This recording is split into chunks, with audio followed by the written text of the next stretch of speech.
Hello, everybody. Welcome to Slam, the podcast that reviews every single DC superhero ever. I'm your co-host, Mike Allen. As always, I'm joined by Joshua Mervell, and today we're going to be taking a look at a few origins of the DC Comics character, the Atom. That's right. And we've been covering some obscure characters lately, but I consider the Atom a mainstay.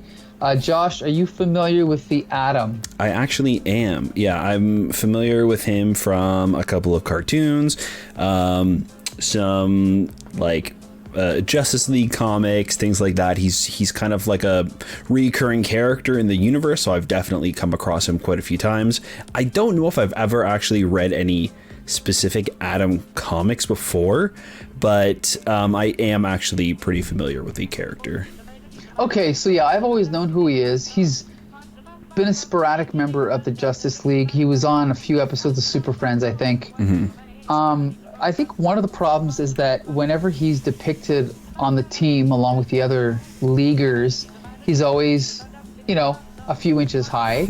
He's always standing on someone's shoulder. I don't see a reason why they can't draw him as a full-size 6-foot man and just have his costume on it, at least to make him stand out a little bit. But whatever, that's their decision.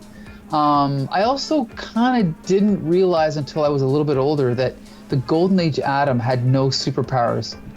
I had no idea. Right, he just has a strong left hook, which we'll talk about. But yeah, so we're basically going to talk about two very different versions of the Atom and then a revamped 1987 Atom. And again, we didn't plan out anything before we started, but I'm really excited about the 60s Atom. Do you want to do the Golden Age Atom, Josh? Sure, yeah, I can start off here. Okay. So his first appearance is All American Comics number 19. Yes. The cover here features Green Lantern in his original costume.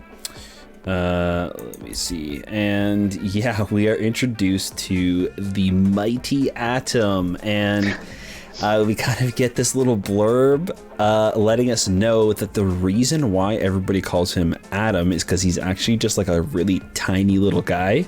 So they kind of make fun of him and call him Atom Al or Al Atom. Atom Al. And we see him walking down the street and a bunch of bullies come up to him and start picking on him. And he, walks away defeated. He meets up with his girlfriend, Oliver. Right? Yeah. Like love interest, right? Right. And this guy comes up and starts picking on her and asks for her ring, and Al doesn't do anything because he can't. He's just like a tiny little guy. So she's like, hey, you suck. You didn't stick up for me at all. I don't like you anymore, and I'm not going to the dance with you, and I don't want to ever see you again. So he's defeated. And the next day, or one day, it says, he sees this homeless man on the street, and he decides to give him $1. And the guy's like, wow, this is super generous of you. And Al's like, you know what? Since you're down on your luck, I'll go take you out for some breakfast. I'll buy you dinner. So the two of them go down to a diner and they're talking, and this guy introduces himself, and he kind of explains his backstory, and his name is Joe Morgan. And it turns out that he is this famous trainer who has trained famous boxers in the past, and he's like very successful, but he's recently fallen on some hard times, but he agrees to train Al after he was so kind to him in a moment of need. And we get this montage of him kind of training at the gym, and we're told that for a year straight he rigidly applies to the rules set down by Joe. Slowly he develops. Then one morning, Joe's like, yeah, I taught you everything. That's it. we get this one panel of you lifting some weights and you're done. You're him now. Mm-hmm. You're the guy. So I think at this point he's buying some tickets for a train, and he goes up and this guy tries to cut in line in front of him, and he completely grabs this guy and flips him on his ass. And Joe's like, whoa, what the heck? Like, you don't need to go that crazy. And Al's like, sorry, I guess I just don't know my own strength. So they get on the train. They go back to the city. The next day, Al goes to open up a door, and he rips the handle right off of the door and completely destroys the door. And Joe's like, geez, I didn't realize he was so strong. That's so weird. It must be because he's so tiny and he's trained for so long. He has like these abnormally, strong abilities. Meanwhile, Al is walking down the street and he sees this car pull up, and his ex-girlfriend Mary is being like ushered into a car. Escorted, right? Yeah, and he decides to jump up onto the car just to be nosy. Mm-hmm. And as they like drive around the city, he's like holding on for dear life. They pull up to a house and he's like, wait a second, I think maybe she's being kidnapped. So he realizes afterwards he's telling whatever. Anyways, yeah, it's weird that it happens in that order, but he ends up showing up and beats these guys up and saves the day. And then the police are called, and I believe it's like an anonymous tip. When they show up, they're like, whoa, whoever did this, I don't know who this could have been. And they see that there's a little card on the ground, and they pick it up, and it's signed The Atom. Nothing else, just The Atom. And this is the end of this origin story. We don't even really get the origin of his costume. We don't really learn much about his powers besides the fact that he's strong now. I guess he just doesn't have any powers in this iteration. So did you include the pages from the next issue? I don't think I did, but I can pull them up while you're chatting.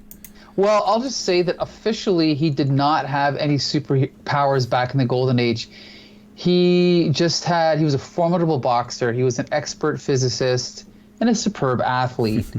Then later, when Roy Thomas was writing All-Star Squadron, he retconned the Atom to gain superpowers midway through his early career. And so he eventually did get strength, stamina, durability, speed, the ability to focus radioactive energy to a punch. And then I think that matched up with the time that he got his second costume, which was in the late 40s, when later on when we look at the Who's Who pages, it'll be in there. But it's just interesting how in the Golden Age, you already had Superman. At this point, we've already covered the Flash. We've covered Green Lantern. But there's still this almost like attachment or this grounding that the creators had where I'm not going to say they didn't have the imagination, but it was just everything was very, very grounded in reality. And so it wouldn't even have occurred to them to give him let's give him radioactive powers since he's called the Atom. They just didn't think of that.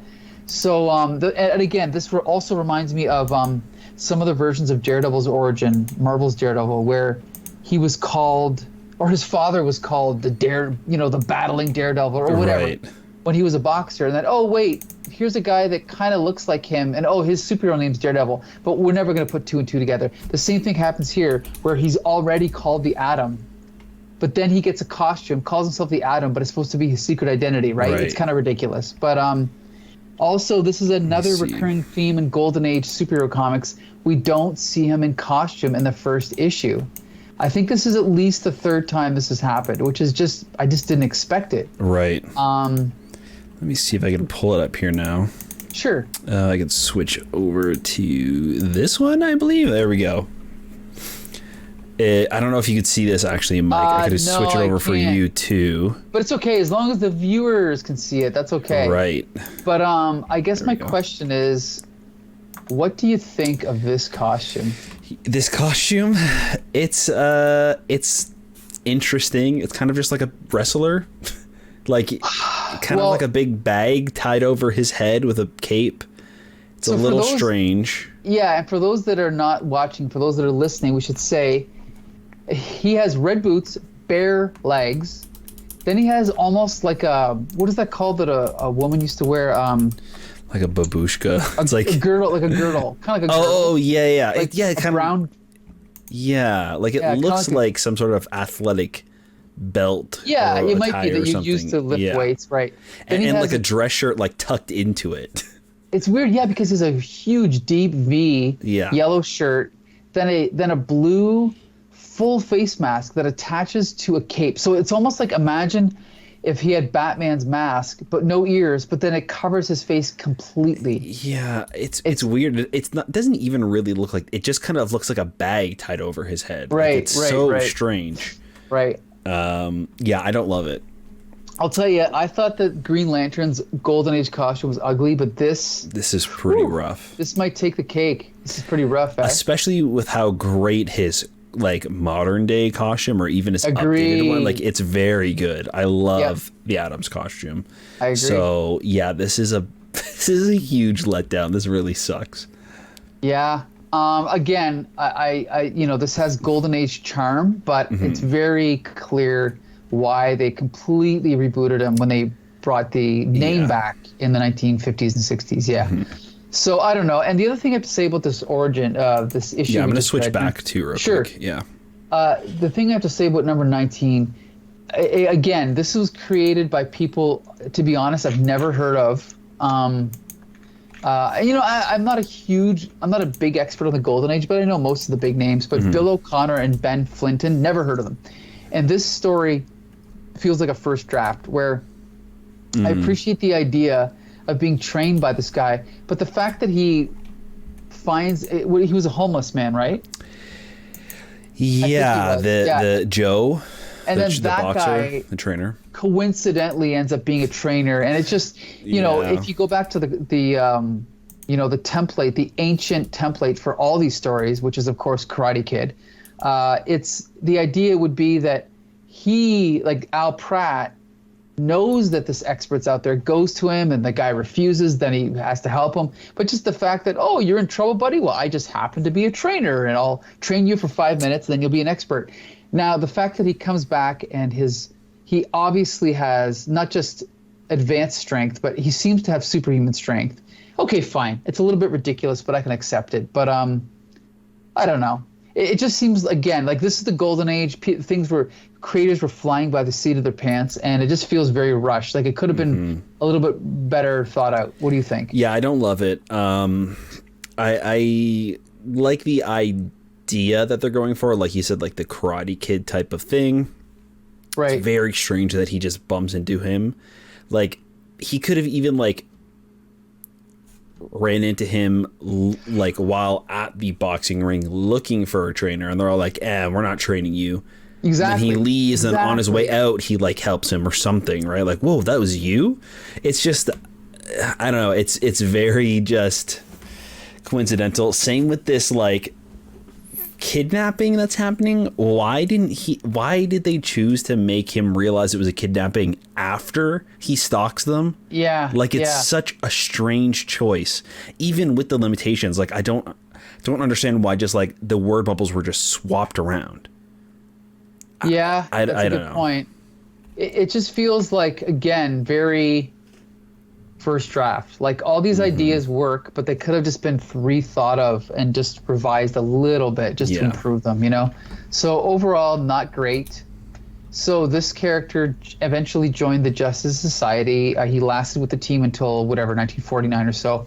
Disappeared, and then when Julius Schwartz was reviving all the Golden Age DC characters, he'd already done the Flash, Green Lantern, Hawkman, and the fourth character and final character that he picked to reboot was the Atom. But I believe it was Gil Kane's idea, and Gil Kane was inspired by Dollman. But apparently there was actually a fan that submitted the idea, but Gil Kane didn't read the letter or something. But so there was a character called Dollman from Quality Comics, and he was actually the first superhero to shrink. And so he took that idea of a shrinking character and applied it to the name the Atom, and then just completely redesigned the costume, came up with a new identity, a new backstory. And that story was published in Showcase number 34. And for those that don't know Gil Kane, we've already covered him in the first appearance of Green Lantern, the Silver Age Green Lantern. He's one of the greatest superhero artists of all time. He eventually went on to Marvel. He took over Spider-Man from John Romita Sr., and he drew the famous Death of Gwen Stacy story. He had a long run on Green Lantern. He did some Superman. He did every character you can imagine. He was Marvel's premier cover artist of the 70s. He's just a great artist. But anyway, this is early Gil Kane. It's not quite as good as his later stuff, but it's still great.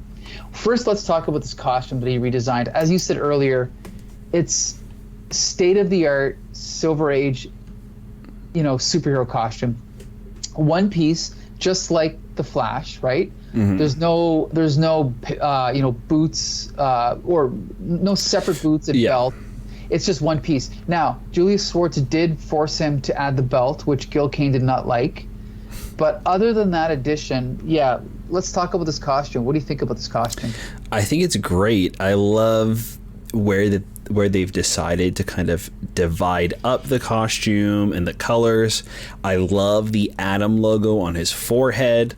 I love the simplicity of it. Like, it's iconic without being over designed to be something different and new. I really like it. Yeah.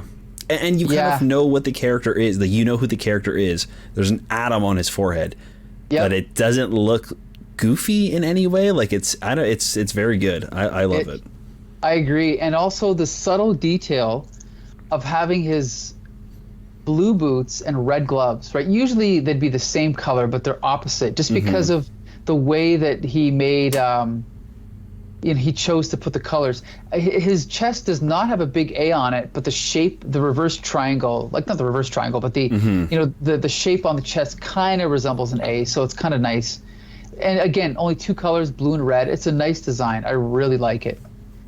Yeah. So this story is called The Battle of the Titans, and on the cover we see the Atom battling a character, another tiny character inside a bottle, and he's shoving a corkscrew into this bottle to trap him. It's great.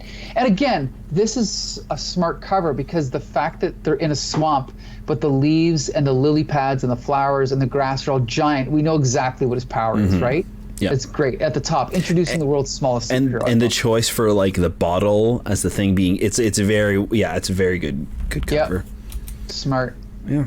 So we open up. Oh, look at this image here of Ray Palmer looking up to the stars, and he's got the electron orbits around him, just like his name, the Atom. It's so cool. This is the atomic age, it's actually 1961, but still, birth of the atom. Story by Gardner Fox, art by Gil Kane and Murphy Anderson. Murphy Anderson, oh my God, if you're not familiar with his inking, he's probably the best DC inker of this era. I just love his stuff. But anyway, so we're introduced to Ray Palmer. Now, we get a slightly awkward opening to a story because right away we start sort of getting flashbacks, but I'll get to that later. But we are introduced to Ray Palmer, scientist. Again, we should point out the Flash is a police scientist. A couple of years go by at Marvel. Almost all of Marvel's characters are scientists. This was, again, the atomic age, right, where this was what was on everyone's mind at the time. So Ray Palmer works at Ivy University, and he's experimenting with an ultraviolet lamp, and he's using it to try and shrink things down. So he's testing it out on a chair. But every time he tests it on something, it explodes, right? So he's trying to think of, what could be the problem? I can't figure it out. So it actually flashes back to how he came upon this experiment. And we see him kind of walking along or running along, and he sees it looks like a meteor falling from the sky. It lands on the ground, and he walks over and picks it up. Now, Josh, I know you're not a physicist or an astrophysicist, but based on your limited knowledge of science, is it possible for someone to pick up a piece of a white dwarf star? See, I don't think so, because as far as I know, a star is a big ball of gas. So I don't think so, but it's interesting nonetheless. Now, like it's a great idea. Don't get me wrong. Yeah. Like, if you're a kid, it doesn't matter. Now, as far as I know, I did a little bit of research, and again, this is fourth-hand knowledge because this is from memory. A white dwarf star does have a super dense core that it's not necessarily plasma. It might have some solidity to it. Okay. But the idea that this could just it's not like a rock. You can't pick it up, right? Yeah, But it's kind of interesting. Like, we don't know exactly how it works, so maybe you can, like, science fiction-y say that something has happened to a dwarf star. There's some sort of explosion that creates intense heat, and then when cooled in the vacuum of space, it solidifies into a stone. Something exactly, but they don't really explain it. I don't know. I'm willing to buy something has been produced from a white dwarf star. Yes, pseudoscience, which is okay. Yeah, and it's a cool way to have a pseudoscientific explanation for his powers, right? Mm-hmm. So he's like, by studying the white dwarf fragment, I hope to learn how to compress matter without losing its physical and chemical properties. From this fragment, I could cut and polish this reducing lens. So he brings it back, and he's using it on a typewriter. Again, earlier he mentioned, I think, a thumbnail or something. So he kind of is like giving up. Everything he tries it on, it blows up. So then his girlfriend walks in, which is Jean Loring, who later gets on to be anally raped. Oh, no, who later goes on to hire someone to anally rape and burn Elongated Man's wife. But we won't talk about that right now, okay? Because that's a horrible story we'd all like to forget. Oh. Anyway. Yeah. That's okay. Identity crisis, but there's a reason that I don't like that story. But anyway, all right. So yeah, back to the story.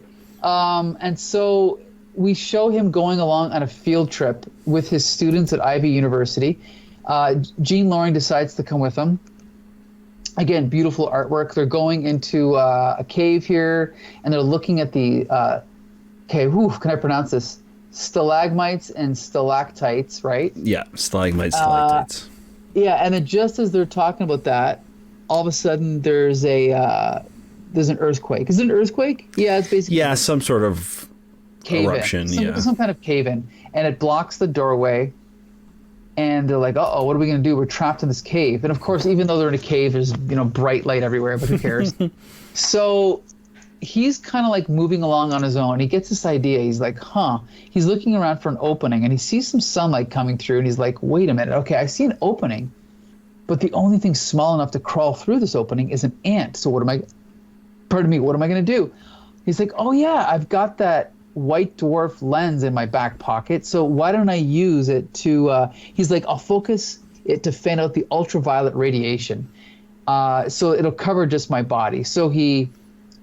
And then at the same time, he takes off his diamond ring. Right. I don't remember. Is he married to Jean Loring already? No, he proposes to her at the beginning of the story. Right. Okay. And she's like, no, I already told you I'm not going to marry you until you're a famous rich scientist and I'm a successful lawyer. Right. Okay. So he's like, yeah, darn, I guess I'll hold on to this ring. Right. Yeah. So anyway, so he takes off the ring. He's like, I've got an idea for later, which is cool. Yeah. So then we see him shrinking, and again we see the electron orbits from earlier, and then now we see he's shrunk down. And I want to comment on this art as we're looking at it.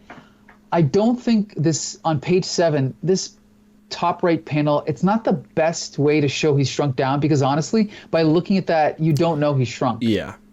They should have shown maybe the camera really low or really high and showed him tiny next to like a rock or something, because there's no object that shows how small he is. So that, I think, was a mistake. But anyway, at least he's got the ring. So he takes his diamond ring, and it's big enough that it's like almost like a hula hoop. He can, like a small hula hoop. He can put it around his shoulder with a diamond. He's running along. He climbs up on the rocks.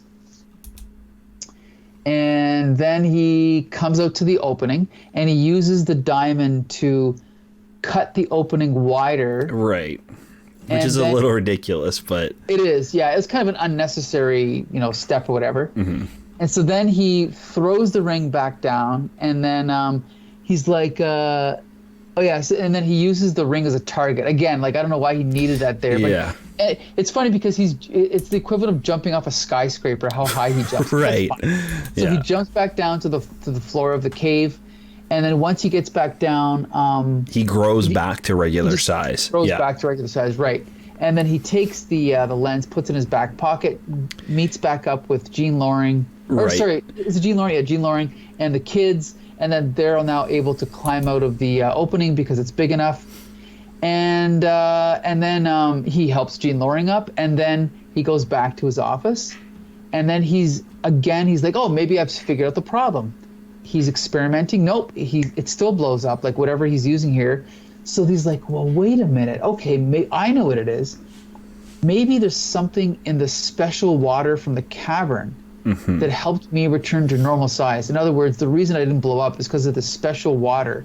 So it's a combination of the White Dwarf, the special water, and maybe something to do with him. Who knows? So right? no, actually, what it is in the when he picks the lens up here, he thinks, oh, it must be the water, some of the minerals from these rocks mixed with the water, which kind of helped with the transformation going back to normal. And when he tests it out again with the water and those minerals, it doesn't work, and he doesn't understand why yet. Yes, but right. what it is he cut the lens with the dwarf star rock. So it's actually, he hasn't realized it yet, but fragments from the dwarf star rock were still on the lens when he used it. Gotcha. So he's going to need that the next time he shrinks to go back to normal. Okay, I missed that detail. So this is the first story. There's actually another 10-page story in this issue of the Atom. And that's where we get to, again, see him in costume. We don't see him in costume in this first story. Do you happen to have those pages where they show him in costume or no? I can pull them up as well. Okay. Yeah. So, perfect. So yeah, again, kind of an unusual choice to not have him be in costume in the first story, but that's fine. I can say, especially compared to the first appearance of Al Pratt, I thought this story was much better. Again, I'm picturing reading this as a kid, and I can see a kid being hooked in much more so in this story. There's science fiction. There's a little bit of romance. There's a little bit of science fiction. There's a little bit of superheroics. The artwork by Gil Kane is great. So overall, this is classic comics to me. What do you think, Josh? Yeah, this is really good. I love the... I'm actually to play up real quick also so you can see. I've got the original... or the other showcase comic with him in his costume. Yeah, I love the like pseudo science fictiony stuff in there. I really like the costume. I think the characters are really fun and interesting. I can see this version of the character why like he's still around today and this superhero is still kind of like active. I also like that it wasn't just like in his origin, he figured out how to use it immediately. Like it was kind of a mistake as he's experimenting. And then still by the end of this story, he's still not quite sure how he's going to do it again. Like, I don't know. It's very fun. A very unique origin for a character, I think. Like I can't think of any other character where it's like they're a scientist and they've conducted an experiment on themselves and they're trying to do it again to figure it out. Like Bruce Banner accidentally gets, hit with gamma radiation and now he's stuck as the Hulk, but he's like not even trying to be a superhero necessarily. He just kind of stumbles into this and he's trying to figure out how to do it again. Like it's very unique. That's a good point. And also, as much as I love magic for the purposes of a story, it is nice to see that this is a scientific experiment and he has to isolate the variables. Like, okay, well, is it the water? Is it me? Is it the White Dwarf? Like, I love the fact that he now, like you said, he has to now duplicate all of the variables of the experiment in order for it to work again. That's really cool. Yeah, and I also like that they didn't like narrate to us like little does he know that it was actually the White Dwarf star that gave him the power. It's like, yeah, you can kind of infer that's what happened, but they don't like flat out tell you like, look this is what's happening, dum dum. Like it's very, very good storytelling, I think. Agreed. And Gardner Fox is one of the best DC writers. So this is definitely. I would definitely read more of this Atom for sure. Yeah. Not the Al Pratt Atom. Yeah, this one was fun. Yep. So.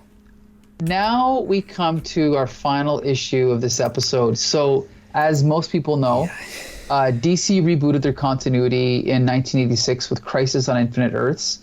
They'd already, by this point, rebooted Superman, Batman, Wonder Woman, a few others. Yeah. And there was all these ads running in DC. Now it's the Atom's turn. And if you see the ads, I actually should have sent it to you, but the ads were actually pretty cool. It was a nice pinup shot of the Atom standing there, and it was a nice shot. And they've slightly modified his costume. They've gotten rid of the skull cap and let his hair come out. And I actually had some of these issues as a kid, Power of the Atom. I am a big fan of Roger Stern. You remember Roger Stern from Amazing Spider-Man and Spectacular? Huge fan. Dwayne Turner, I know because he did Severance 7 with Chris Claremont in the 90s. That's pretty much what I know him from. So I was really looking forward to reading this issue. Not looking forward to reading more. We'll get to that in a minute. Mm-hmm.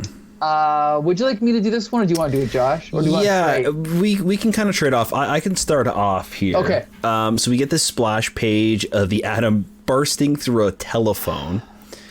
And he shrinks back to what I had assumed was his normal size. And we see that there's this guy here that is kind of like waking him up now. Yeah. And this is like, several hours later. And he's like, Norm, what's going on? What's happened to me? Where's Voss? Where's, Lothwin? All these weird, like, fantasy names, sci-fi names. Right. And he's a little confused as to what's going on. And Norm's kind of like, listen, dude, you just showed up here in my house. You didn't explain anything. You just kind of showed up here and collapsed on the ground. You burst through my phone. So now we're kind of getting a flashback as to what was going on in the past to get to this moment. And it is this strange. So let me explain what's happening here. Sure. Okay, first of all, I'll get to this later, but we are flashing back to. I mean, I don't think the word reboot existed back then, but it was a revamp. So this issue of the Atom is a revamp, but this is referring to a previous revamp. Now, when we say revamp, we don't mean reboot. It's different. A revamp is when you take a character and tweak him, but continue the history on as it was. And with this version of the Atom, they basically said, well, the Atom isn't selling, so we're going to take him out of the regular crime-fighting milieu of other DC superheroes and stick him in a miniaturized fantasy world. So he ends up meeting other miniature characters and having all these adventures. I think there was 2 miniseries called Sword of the Atom. There was a special or something. And he's basically looks the same, except he's got like barbarian... almost like He-Man belt, a He-Man little thing hanging, a He-Man. He's got the quantum bands on for some reason. Yeah, they look exactly like the quantum bands. That's a good point. Actually, it's funny, now that you mention it, I think He-Man had the same ones. But anyway. Oh, really? And now that I look at it, I kind of forgot that his hair showing started with Sword of the Atom. It didn't start with Power of the Atom. Oh, okay. Yeah. So this era of the Atom lasted a few years. The art was by Gil Kane, so it was great. But my thing was, if you want to do that, do it with a different character. Don't bother with a character that can shrink. And it's almost like the problem with Ant-Man 3, Quantumania. Yeah. They stick him in this quantum realm that could be anywhere. It has nothing to do with this. Yeah, I really like the story where it was like based in science fiction, right? Like it's ridiculous what happens, but it has some sort of like base in reality. Like it feels grounded. Where this like flashback story is so strange. It's like full on him in this fantasy story that just feels wrong and weird. Right. So basically he's flashing back to stories that we haven't read, so we can skip through this. Yeah, essentially he's helping these little like, this little village of tiny people, and the white dwarf star is here. He for some reason can't grow back to his normal size, so he's stuck here, and he just decides to like live amongst these people. And one day this guy shows up, and it's an outsider, like a regular sized human, and they attack him, and Adam rides a falcon to these guys' base because they're gonna tear down the forest, and he kind of attacks them. There's this huge fight with all of these guys, and Adam feels like he's outnumbered, so he runs away to this like big machine that is for destroying trees. Like, it's this weird sci-fi tree chopper, right? And one of the goons shows up and shoots at it, causing it to explode, and this explosion actually destroys this tiny town, and everybody he knew from this place is now dead. So he takes the white dwarf star, which he can now communicate with telepathically, to make it grow and shrink, and he shrinks it to the size of a marble. He puts it in his glove, and that's when he goes back for revenge, and he's able to kind of grow and shrink again, and he attacks all of these guys and beats them up, and to get away, he shrinks tiny to the size where he can like slit through the little holes of a telephone, and he rides on the sound waves of... he's riding on the... I think it's the energy that's going through the electricity, basically. Yeah, like the electricity. Yeah, which is pretty interesting. Like, that's very sci-fi, and that goes back to the Silver Age. To be fair, he always did that in the Silver Age. So. Oh, really? Yeah. So he rides the telephone line all the way to his friend Norm's house, and he bursts through the telephone, and that's kind of where we are now in the story. And it turns out that he actually only grew to about 3 feet tall. So he's actually still kind of like short a little bit. And he kind of talks about how the thing that's going to make him grow and shrink is in his costume, and he lost his costume. And he also has this like piece of tech in his suit that turns invisible. It turns the suit invisible when he's not wearing it, so now he can't find it, and it's lost somewhere. He doesn't know what to do. And as Norm is talking to Dr. Jeffries about what's been going on here, we find out that his phone has been tapped, and all of these like people are talking to the president, it looks like. No, CIA. CIA? Okay. Yeah. Anyways,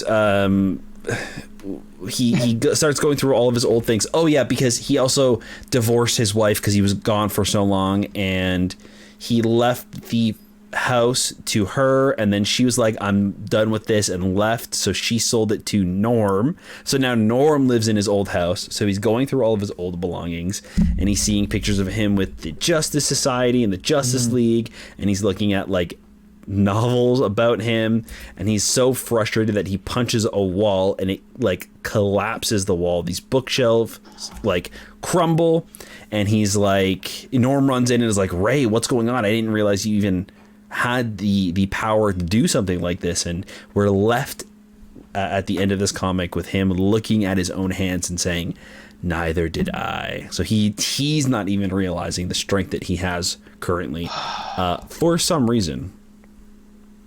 Okay. Ooh, I have a lot to say about this. Sure, yeah. I think this is a really, really bad way to have a new number one. Okay. Now I realized that the Atom had just gone through, the sword and sorcery phase, but even if they wanted to start off the issue with him exploding out of the phone, all he had to do was say, remember the line when he's like, oh, where's Bill? Where's Steve?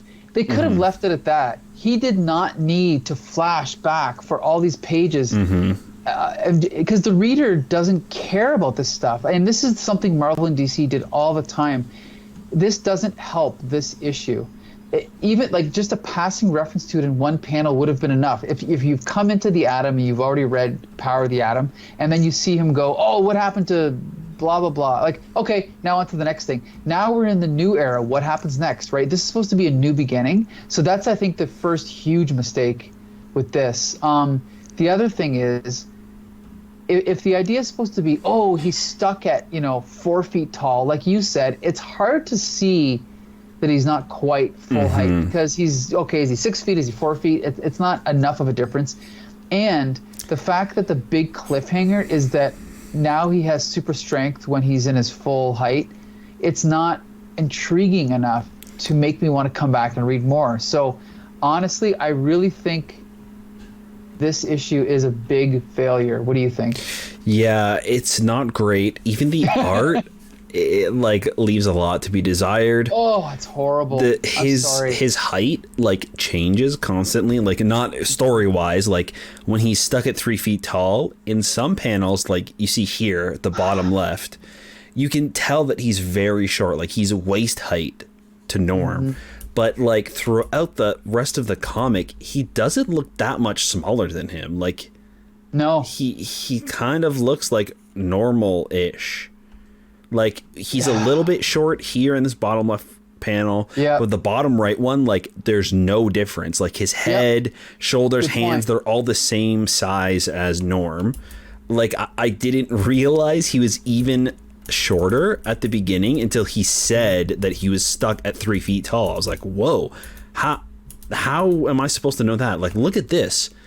Where does it show that he's smaller than him? Yes. I don't know. It's so strange.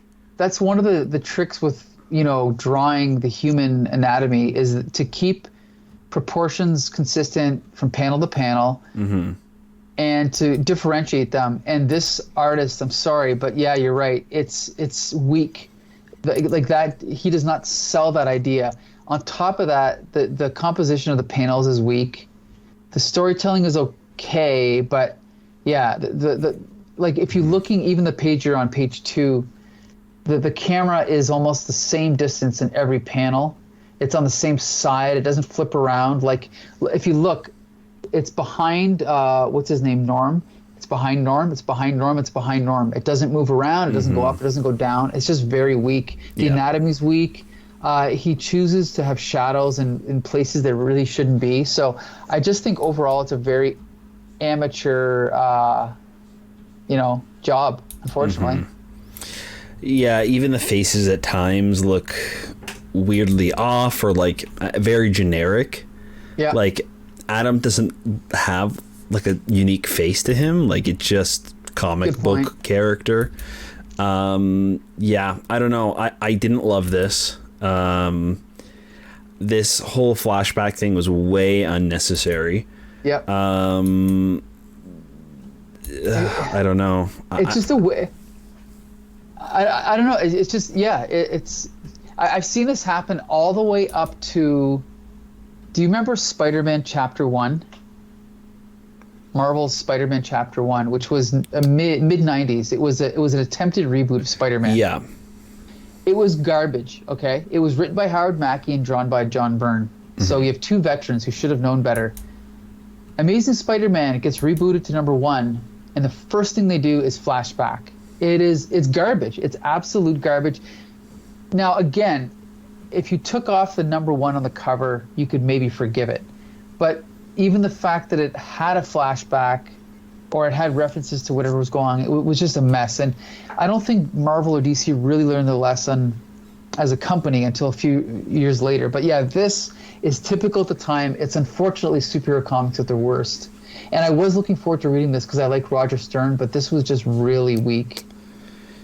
Yeah. Not an intriguing premise. Nothing exciting. Like we said, oh, he's stuck at 4 feet and he has super strength. So what? That's like page 3 or 4 intriguing, not final page intriguing. There's nothing about that that's going to make you want to come back. Or like make the issue about him trying to get back and trying to figure out why he can't grow to normal size. Right, and then when the last page, he finally is at Norm's house, like, I'm safe. And he looks down, I'm stuck at 3 feet tall. Like, boom, that's a cliffhanger. But like, right.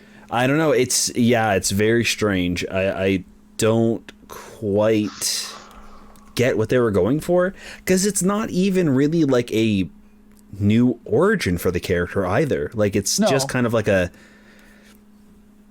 new chapter. Like I don't know. It doesn't even go to like talk about how he got his powers. Like it's nothing. I don't know. So that's the thing. Yeah, like if they were going to continue Ray Palmer's story, but introduce him to new readers, you're right. You'd think that they'd at least flash back to his origin, right? But no, they don't. They just explain, what happened to the Sword of the Atom thing? Oh, well, this is what happened. But it doesn't help the new reader, and it doesn't help you want to keep reading this version. Now, I should point out that, again, he does get a new costume, but not until the next issue. Now, I did send you that page. Josh, did you load it in this time? The introduction of his new costume. Okay. Now, if you just so you know, if you jump to the Who's Who pages. Okay, yeah. Yeah, we can actually see his new costume there. Let me see here. Okay.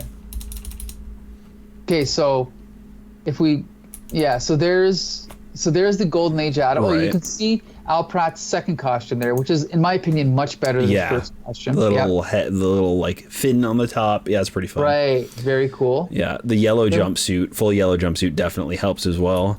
Exactly.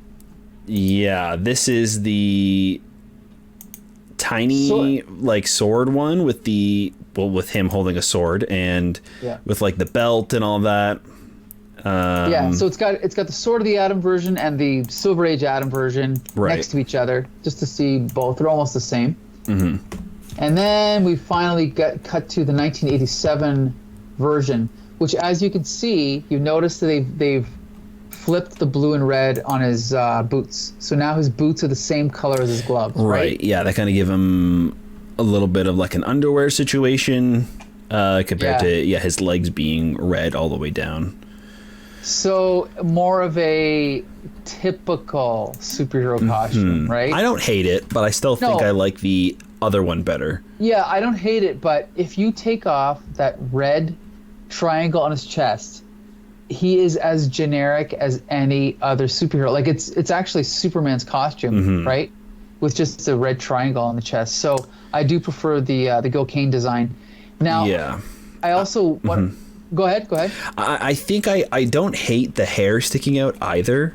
No, I don't hate it. If maybe they would have like moved the Atom logo to the chest. Sure. But I think that the Atom logo being missing also takes away from the costume. Maybe they put it on his belt there, but I don't know. It's not great. It's barely visible. Like, I definitely like this version here better. Sure. Not the one in the foreground, the one in the background there with the classic one. Yeah. I should also point out that in the next issue of Power of the Atom #2, he gets his friend Norm to kind of like bring back his costume. Okay? And so they show Norm holding the costume and spray painting with actual paint, okay? Sure. And this is like mid-story, so there's a new character that are a woman, and she's like, incredible, it all came together so quickly.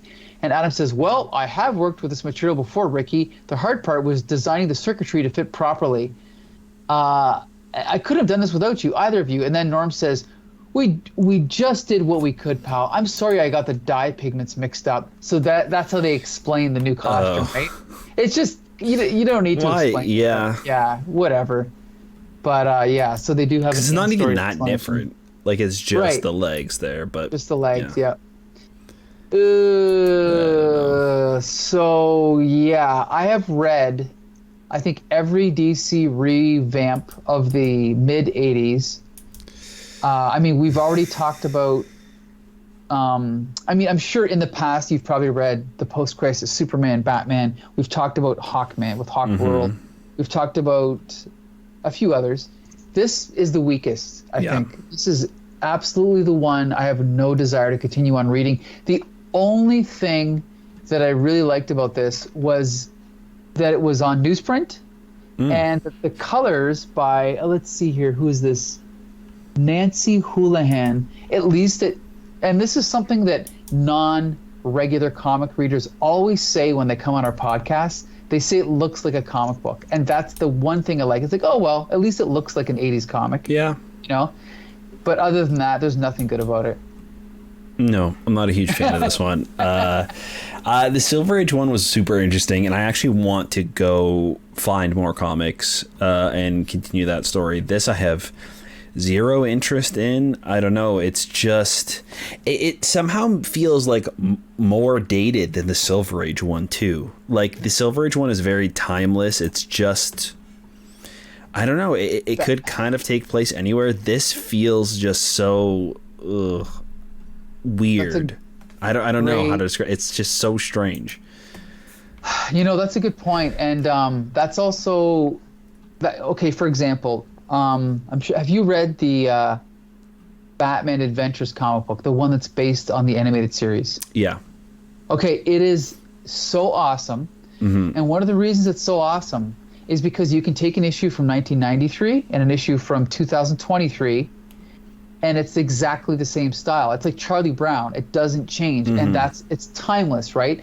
It's simple, straightforward artwork, minimalist dialogue, and it doesn't fall into any of these BS traps of flashbacks and over-explanation and garbage. Like, yeah, it's just, they take the formula from the show too, which works so well, and I think that's it's really good.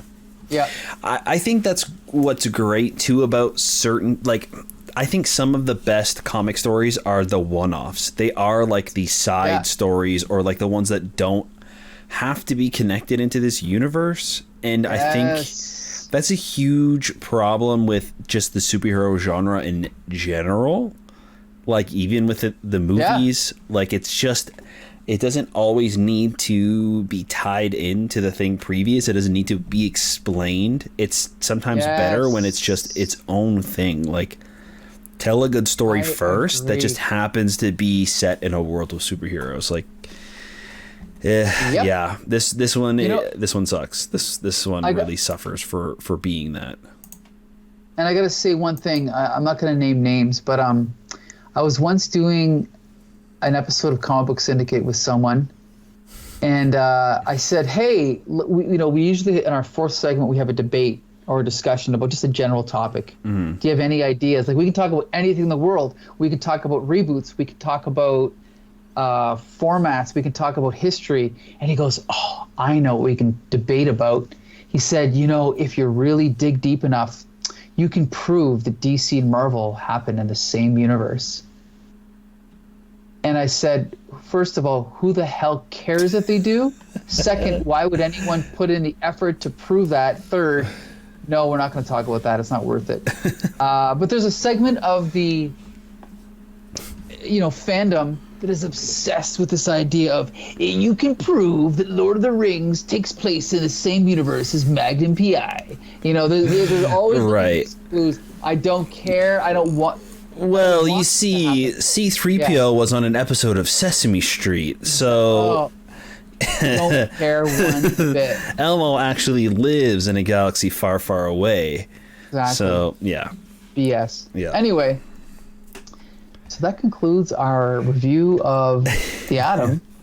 I got to point out, I didn't realize this, but after The Power of the Atom, he skipped, like, almost 20 years.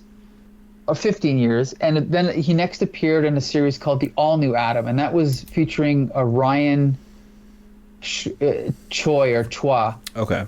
I don't know. Sorry. A character I've never really read, but I know a lot of people like this version of the Atom. But he hasn't appeared since, so we haven't seen a new Atom comic in about 15 years, which I'm kind of surprised about. I think it's a cool character, but it's just like Ant-Man. There's something about shrinking characters that don't quite click with audiences, and I think it's because they're never sure. I mean, it's tough to show a guy who's an inch tall fighting criminals, right? And then there's always, how small do you make him? Is he as a 6 inches tall? Is he as big as an ant? Is he as big as an atom? So I think that's always a trick. But I would like to see Ray Palmer come back. It would be nice. I'm not sure if he's around now in DC continuity, but Ray Palmer is my favorite. So. Yeah, it's a pretty interesting idea. I think that they could really do a lot of fun, cool things with the idea of like shrinking and growing. That comic cover for the showcase where he was trapping a supervillain in a bottle.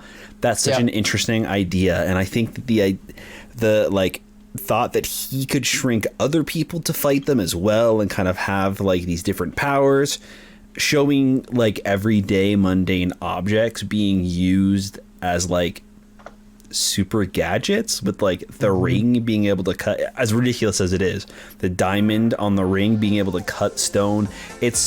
I think that there's like an untapped potential to really tell a creative new story. And maybe there is one out there that I just am not familiar with, but sure.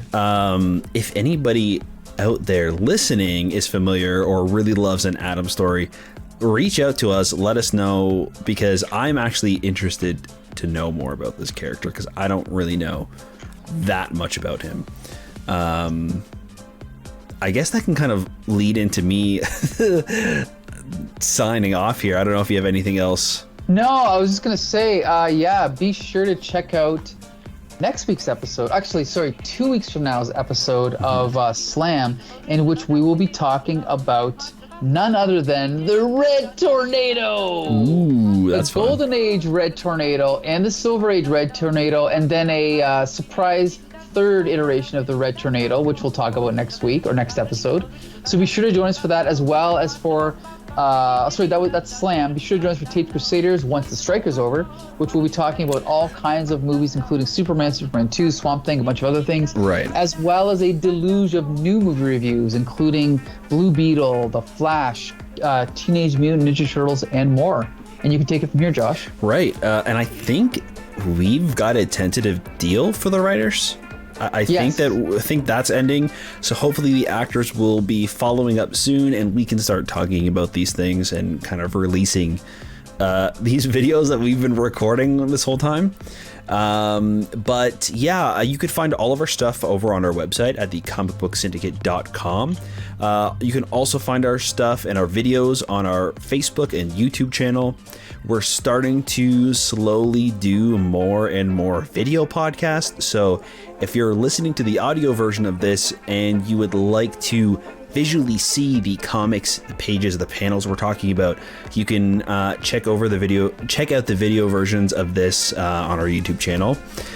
Leave us a like, leave us a comment.